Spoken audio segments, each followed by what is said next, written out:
5, 4, 3, 2, 1. On the brakes, Leclerc had that inside line. Perez goes off the track, comes the chicane, off goes Leclerc, through goes Hamilton. Unbelievable stuff.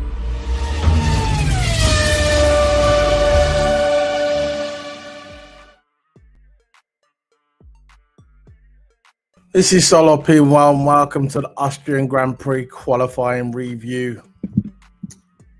This is going to be a quick video. I'm not going to hold you up much longer. But let's just keep it real. This track, Austrian Grand Prix, this has been a Red Bull track for at least 6 years. Everybody knows that. Everybody knows that who watches Formula One. It's been 6 years, the dominance of Formula One on this track.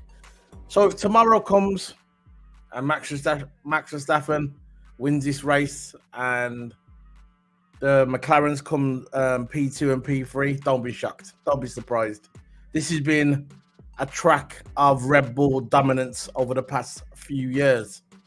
Now, next week when it goes to Silverstone, then maybe it's going to be a bit different. That's kind of a bogey track for Max Verstappen.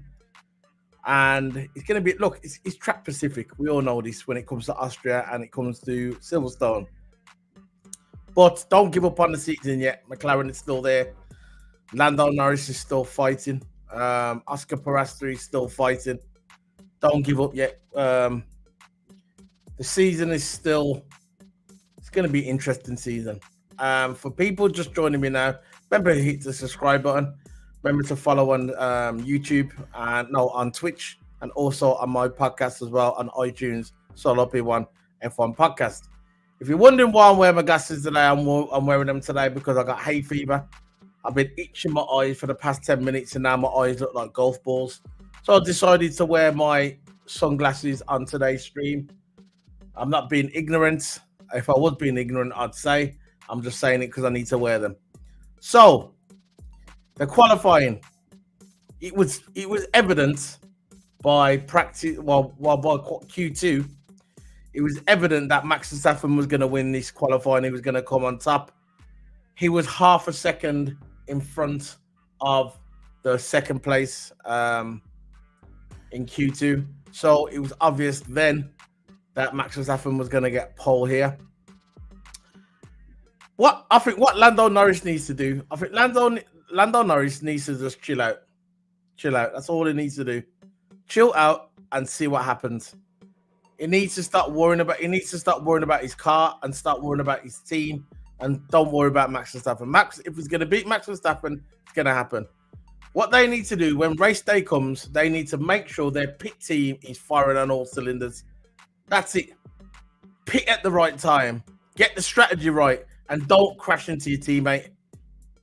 If you watch that qualifying, the sprint qualifying, Lando Norris and Oscar Piastri was basically fighting with each other for about 4 laps.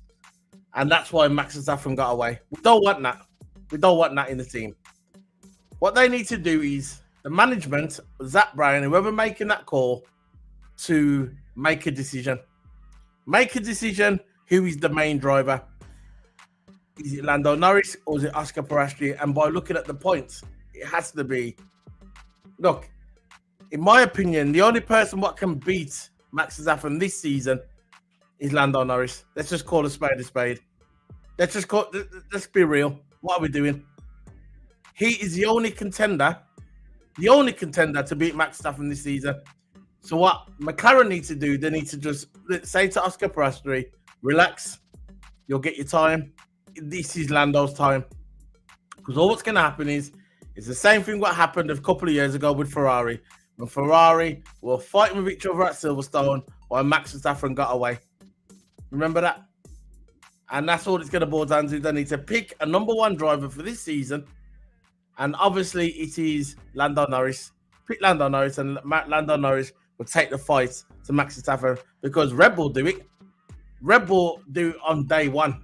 They say Max Verstappen is number 1 and Checo, you're number 2. Very simple. That's what they need to do. Forget being all friends and say like, we can't do that with friends.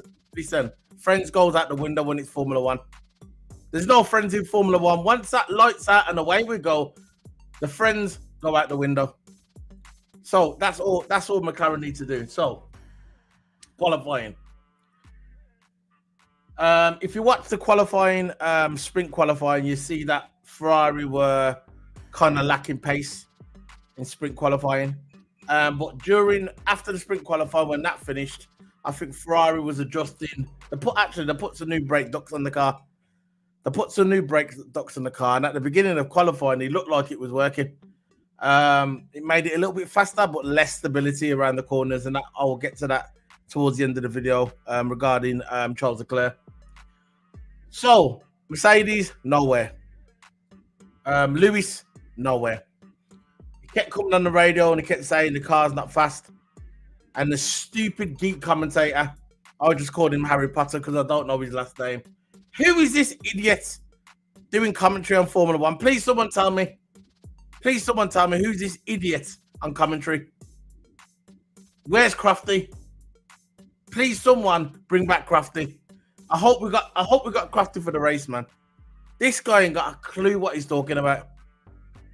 The amount of times that Martin Brundle had to correct this idiot on commentary, I've lost count. Get him off the screen and bring back Crafty ASAP. Because if we get this geek in the race, it's just going to be less. I might not even want to watch it. Is his voice go straight through me? I might just mute my TV, put my tunes on and watch the Grand Prix with my music on. Because this commentator, he don't know what he's doing, man. He sounds like one of them esport commentators. They all sound the same. The privileged, the rich. They all sound the same. Formula 1, 2, 3, no, Formula 2, Formula 4, the GT racing. He's got one of those voices, just generic voices. Something you can make up on a computer, them generic voices that you hear on TikTok. Them same old generic voices. That's what he sounds like with a voicement enhancements. But anyway, Q1, when he got to Q1, it was evident at the beginning that Ferrari, the adjustments that they made with the brake ducts worked in Q1. That's it. That's all that happened. It worked in Q1. Lando was using his used tires in Q1 as well. So we could have an extra set of fresh tires, soft tires for Q2. So that kind of worked. Lewis's final run wasn't good. It was only a smidgen in front of Russell, and Russell was on used tires. So Lewis was using the fresh soft tires, and George Russell was using the used soft tires, and Lewis only out-qualified Russell just by a smidgen, just a fraction. So that wasn't looking good for Lewis Hamilton's car. And before you geeks come on Twitter and start saying that Mercedes is sabotaging Lewis Hamilton, listen, get a clue. Go and read the history of Formula One. Get a clue. It's not all about hating Lewis. They're not going out the way to sabotage Lewis Hamilton with his car. It's not happening. Lewis Hamilton brought that team over 8 world titles, 8 constructors titles, 9 in my book. And they're not going to just sabotage Lewis Hamilton. Lewis Hamilton and Toto Wolff are close friends. Toto was in an interview today and he said, me and Lewis Hamilton are closer as ever. This move that Lewis Hamilton's making to Ferrari next season hasn't sabotaged their relationship. So all you geeks who know nothing about Formula One, actually you want to type stupid stuff on the internet like some stupid geek because you got nothing else to do and you sweaty semen-stained sofa and you know you ain't had a wash in years, right? And you can't spell because most of the time when you do put stuff online, the pronunciation is horrendous. You need to go back to school and learn how to write English. Learn how to write your name. That'd be the first step. Learn to write your name, and then you can go from there. I swear to God, these uneducated, stupid geeks, you know nothing about Formula One. You just want to follow the trend online, type stupid crap. Don't know what you're talking about. Listen to me. If you want to know about Formula One, watch me. Watch Solo P1. They're not sabotaging Lewis Hamilton. Relax. Okay, relax. They're not sabotaging him. Relax. So basically, Lewis Hamilton wasn't doing good in Q1 and Q2. At this point, I knew, yeah, that where this was going, it was probably going to end up the same place where we finished in the sprint race, the sprint qualifying. I think it was 6th or something. So that's where he finished. Lando Norris was starting to make gains on Max Verstappen, but after Max Verstappen dropped that lap at the end of Q2 when he was half a second in front of everybody, yeah, we knew where it was going. We saw the writing on the wall. So Albon, Stroll, Sargent, Wanyu Zhou all out of Q1. Q2 out. That was the end of Q2. Again, Daniel Ricciardo not getting the grips to this car. The last time Daniel Ricciardo got to grips with any car was back in Red Bull 10 years ago. 10 years ago. That's the last time Daniel Ricciardo got any control out of a car. I don't care if you like him. I don't care. It's not a likable contest. It's about whoever's the fastest driver belongs in Formula One. And that's it. That's it. It doesn't matter if you like him. It doesn't matter if you fancy him. It doesn't matter if he makes you laugh. This is not a comedy show. This is not a comedy show. It's called Formula One. The elite of the elite comes to Formula One and drives Formula One. We know it's about the money as well. Whoever's got the biggest pockets and it's got the most advertising goes to Formula One. It's not about a popularity contest. Oh, Daniel Ricciardo funny. I don't care if it's funny. The guy don't belong in Formula One. Villeneuve nailed it. Villeneuve. He said he makes up excuses, all this, because he makes excuses. He said the car's not right for him. He's been saying that for 10 years. And where is he? Always eliminated in Q1 or Q2. Never can get into Q3. Then he says, oh, maybe we're going to make some adjustments. We need to make adjustments to you because you don't belong in Formula One.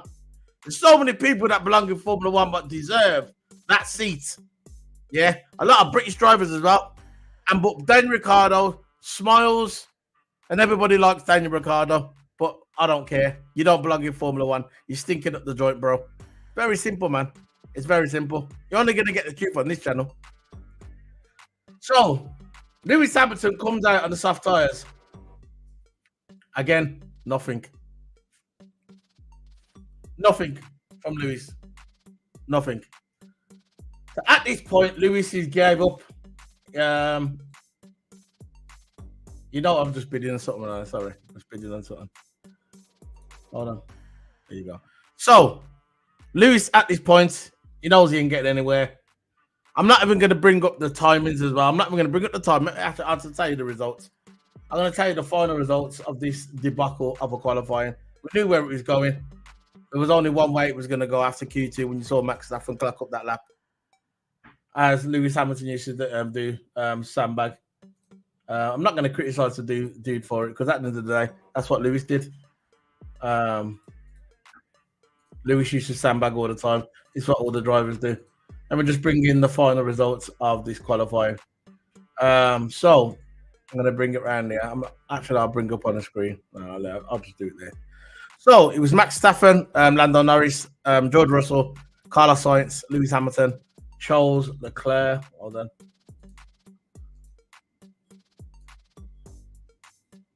Lewis Hamilton, Charles Leclerc, Oscar Piastri, Perez, Hulkenberg, Ocon, Ricardo, Magnussen, Gasly, Tsunoda, Alonso, Albon, Stroll, Bottas, Sargent, and one new Joe. The usual suspects in Formula One who will go out. The usual suspects. So let's get this off. There you go. So before I leave, because it's a lovely sunny day out there, and I don't want to stay in here. Let me just get this. Anyway, so before we go, what happened to Aston Martin? The demise of Aston Martin. Alonso, everybody knows if you watch me on this channel, I'm one of the biggest fans of Alonso. One of my favorite drivers along with Lewis Hamilton. But in this day and age, you can't like both. People say, "Oh, if you like Lewis Hamilton, you can't like Alonso. If you like Alonso, you don't like Lewis Hamilton." That's the geek. That's the narrative online. The geeks. So me, I like who I want. I like Alonso. I like Lewis. Very simple. You can like both. You don't have to follow people online. So Aston Martin, they are going backwards. Alonso signs his contract. I think he signed about 2 years to Aston Martin. I think he was waiting for Mercedes or waiting for some drive to come up. It didn't happen. So he signed for Aston Martin. That's it. He signed for Aston Martin and the car is terrible. He was showing promise in Q2 in certain sectors of the track. But what it boils down to, the car is horrendous. Everybody said that Aston Martin was this next big thing that's going to come along and be the second or third fastest car on the grid. At the moment, the car is probably the sixth fastest car on the grid. I think Williams could probably beat it on the straights. I don't know what happened with this car. I don't know why they've tinkered with it. It was fine before. They got to finesse. When you got a car what was good as Aston Martin before, you just need to finesse it. You just need to put little bits, bit by bit of upgrades. By the looks of it, it looks like they've put loads of upgrades all at once, and now it's just not working. What they should have done is when you get upgrades in the car, like in the Formula One, you need to put the upgrades on bit by bit, like I said. But it looks like they never, and the car is absolutely terrible. He went wide. I think he went wide. Alonso in a bit like Charles. Charles nearly actually went into the barrier, but he went a bit wide, and he said, "Look, I'll probably not qualified in a good place." And he never. Where did Alonso finish now? Where Alonso finished? I just said it on there. I was like, recap. Where did Alonso finish? Alonso finished in 15th place. Alonso, a guy like that, a legend like Alonso, he doesn't want to be finishing 15th place. And he's probably second guessing himself now over that contract. I know he's getting the money and all that, but does he really need the money at this point of his career? Does he really want to stay in a car at the moment for the next year or two, being in 15th, 16th place? Even if they bring upgrades in the next track, which is Silverstone, the home of Formula One, even if he brings upgrades there, will it make any difference? Lance Stroll, I don't know why. People was breaking news. Lance Stroll signs contract for Aston Martin. Listen, Aston Martin and Lance Stroll are one. Lance Stroll's dad brought that company, the Aston Martin Formula One team, for Lance Stroll. Lance Stroll ain't going anywhere, so it ain't news. He ain't going anywhere. Nobody's surprised that Lance Stroll is staying at Aston Martin. Nobody's surprised at all. So yeah, but Aston Martin's in the toilet at the moment. Ferrari are in the toilet as well. Science looks okay. Charles Leclerc, everybody knows when Charles Leclerc does a qualifying lap, he's always on the edge. He was on the edge today, and he went onto the gravel, and it looked like he flipping was going to crash as well. Rescued the car. So again, Ferrari starts off good, up, down, up, down, up, down. So like I said, the only team at the moment who could take it to Max Verstappen, and I think as for speed, similar, depends on the track. I think McLaren can take it to him. So, but again, McLaren have to make a decision. He has to say, look, I have to say, look, priority. Our main priority is Lando Norris. If he's in front, he stays in front. That's it. You got to stay behind. That's just the way Formula One is. It's been going like that for years. Ruben Barrichello was the same when he was with Michael Schumacher at Ferrari. He was his bitch, and then obviously pause, and now Perez. He's Max Verstappen's second driver, and this is what he'll have to do. I'm not saying he has to be the second driver all the time. I'm on about now. If Oscar Piastri had the same points as Lando Norris, then that's different, but he hasn't. He's got 30 points behind him, so there's no way they're equal. So Lando Norris has to put all the resources, all the energy behind, and give Lando Norris the best strategy, and that's just the way it's going to be. So this is Solo P1 Sunday Night Qualifying Austria review. I'll be back tomorrow with the race day review. Remember to smack the like button if you're watching it on the replay. Remember to hit that like button, hit the subscribe, and keep it sports. And also check out my podcast on iTunes as well. This is Solo P1 Sunday Night. Big up, guys. Bye. 5, 4, 3, 2, 1.